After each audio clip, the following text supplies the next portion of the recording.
Setelah berhasil mengusir pasukan Komandan Zhengxi, Yin dan Ning mengobati seorang anak kecil yang terluka. Anak kecil itu pun sangat berterima kasih dan kagum dengan mereka yang sangat kuat. Yin pun bilang kalau semua itu berkat pedang yang dia dapatkan secara nggak sengaja. Menurut Yun, itu adalah pedang Xuan Yuan yang ditempa oleh Kaisar Kuning dan merupakan salah satu dari 10 artefak kuno.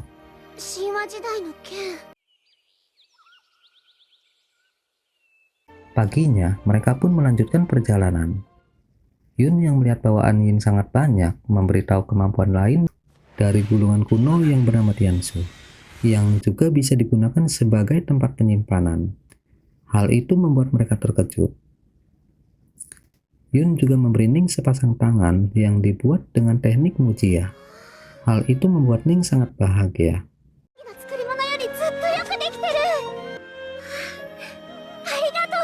Sementara itu, Mo Heng yang melarikan diri dari istana bersembunyi di sebuah tempat bersama dengan pemimpin pemberontak yang bernama Xiang Chu dan anak angkatnya yang bernama Liang Pi. Mo Heng pun menjelaskan alasannya bergabung dengan mereka. Walaupun dia seorang kepala teknisi dan berasal dari keluarga insinyur yang secara turun-temurun mengabdi kepada kerajaan Taibai, tapi setelah tahu hasil ciptaannya digunakan untuk membunuh orang-orang gak berdosa, dia memilih pergi dan gak mau lagi membuat konstruksi. Saat Xiang Su dan Liang Ti memintanya membuat konstruksi lagi untuk membantu mereka melawan tentara Taibai, dia juga dengan tegas menolaknya. Tapi sebagai gantinya, dia akan membuatkan baju besi api hitam untuk mereka. Zhao yang kini telah menjadi kepala teknisi, mencoba menyempurnakan konstruksi ciptaan Mo Heng yang belum selesai. Konstruksi itu bernama Daozi. Hari itu dia menguji Daozi, disaksikan oleh beberapa orang penting termasuk ratu.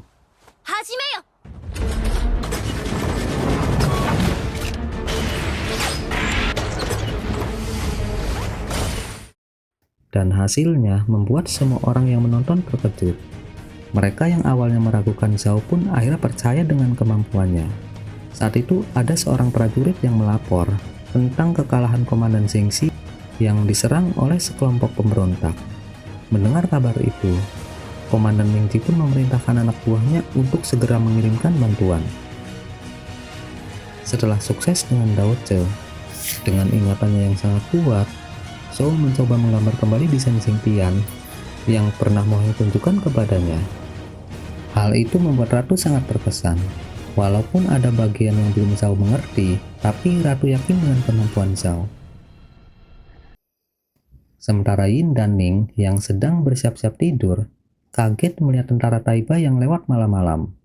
Dan ternyata tentara Taibai yang tadi siang berhasil diusir oleh Yin dan Ning balik lagi untuk menghancurkan desa. Mereka juga membunuh para penduduk dengan kejam.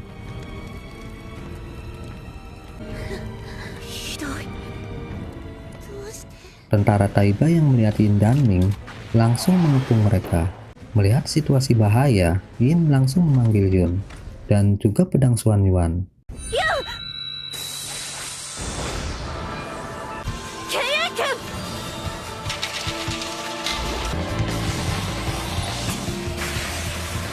Ning yang sangat marah menyerang tentara Taibai.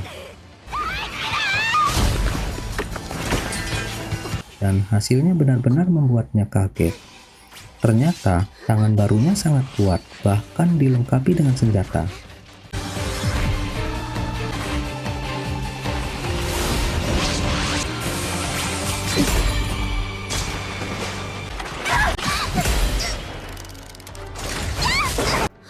Tapi saat melawan konstruksi baru ciptaan Zhao, mereka semua terpental. Yin yang kembali bertarung akhirnya berhasil menghancurkan konstruksi besar yang ditunggangi Komandan Zhengxi dengan sekali tebas.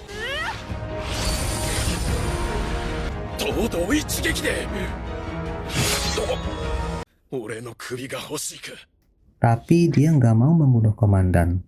Dia meminta komandan agar berhenti melakukan kekejaman. Tapi komandan berkata kalau dunia adalah peperangan. Jadi kalau mau merubah dunia, maka bertempurlah dan menang. Setelah itu, dia pun langsung menyerang Yin. Tapi Ning datang dan membunuhnya. Melihat desa yang pernah mereka singgahi kini terbakar habis, dan juga para warga desa, membuat Yin dan Ning sangat sedih.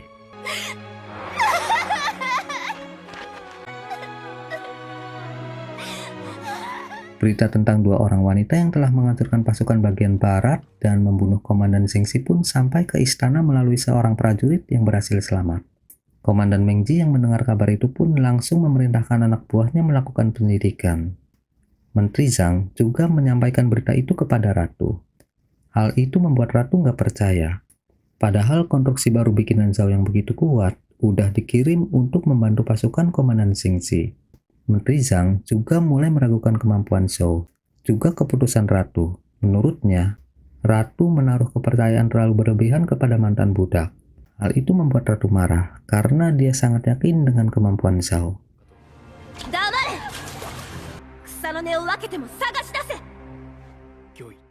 Yin dan Ning yang sedang melanjutkan perantauannya dihadang oleh sosok raksasa.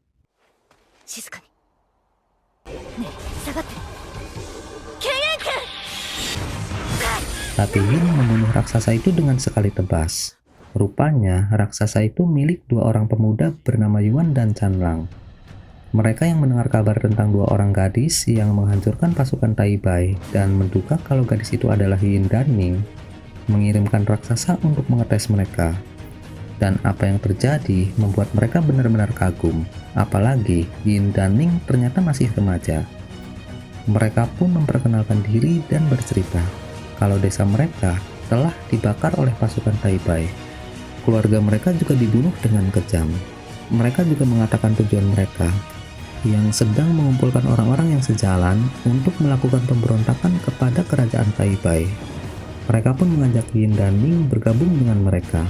Tapi Yin yang gak mau membunuh lagi menolak ajakan tersebut, karena yang dia inginkan hanyalah hidup bahagia bersama adiknya. Dia pun bilang kalau kekuatannya berasal dari benda misterius yang tanpa sengaja dia temukan. Dan kalau mereka membutuhkan kekuatan benda itu, dia akan memberikannya. Tapi ternyata, Tianshu hanya bisa digunakan oleh orang yang terpilih, dan itu adalah Yin. Tapi Yin tetap menolak dan pergi meninggalkan mereka. Yuan pun gak bisa memaksa. Tapi kalau memang takdir, mereka pasti akan bertemu kembali. Sementara di tempat persembunyiannya, Mo Heng mulai mengerjakan Zheng Tian atau baju besi api hitam. Dia pun menjelaskan kepada Xiang Chu dan Liang Pi kalau Zheng Tian menggunakan sumber tenaga api hitam yang ditemukan dari reruntuhan kuno kuil Kuichan. Dan kalau Zheng Tian jadi, maka itu akan membuat kekuatan mereka menjadi luar biasa dan pasti akan bisa mengalahkan tentara Tai Bai. Karena di kerajaan Tai Bai, nggak ada seorang pun yang bisa menggunakan api hitam. Mo Heng nggak tahu kalau saat ini Zhou juga sedang meneliti api hitam. Apalagi setelah tahu konstruksi ciptaannya dikalahkan, Zhou pun jadi lebih bersemangat. Ratu yang khawatir Zhou malah sakit, akhirnya memintanya untuk memimpin satu pasukan, sekalian agar Zhou juga bisa melihat dunia luar. Komandan Mengji pun memberi pangkat letnan kepada Zhou dan memberinya unit 10 untuk dia pimpin.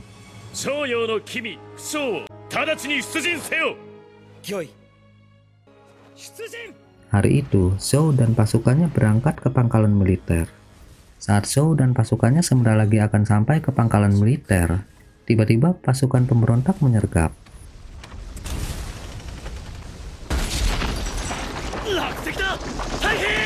Mereka juga memblokir jalan keluar.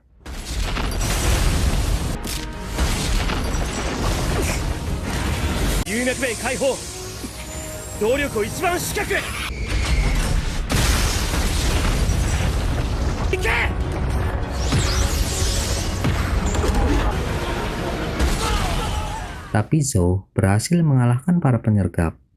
Dia hanya kehilangan sekitar 15% pasukan.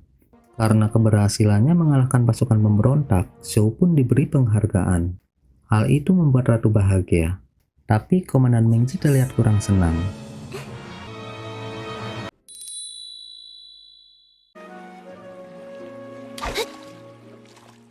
Yin dan Ning yang sedang beristirahat di pinggir sungai tiba-tiba diserang oleh pasukan Taibai. Rupanya nama mereka udah terdaftar sebagai pemberontak yang dicari kerajaan. Yin yang gak mau bertarung pun lari membawa Ning, sementara Yun berusaha menghalangi para prajurit. Tapi karena Ning dalam bahaya, Yin akhirnya terpaksa memanggil pedang Xuan Yuan.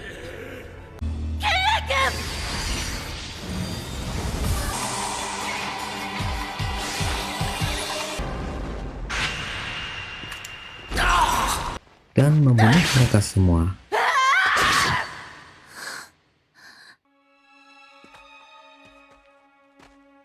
Yin dan Ning yang melanjutkan perjalanan bertemu kembali dengan Yuan dan Chanlang.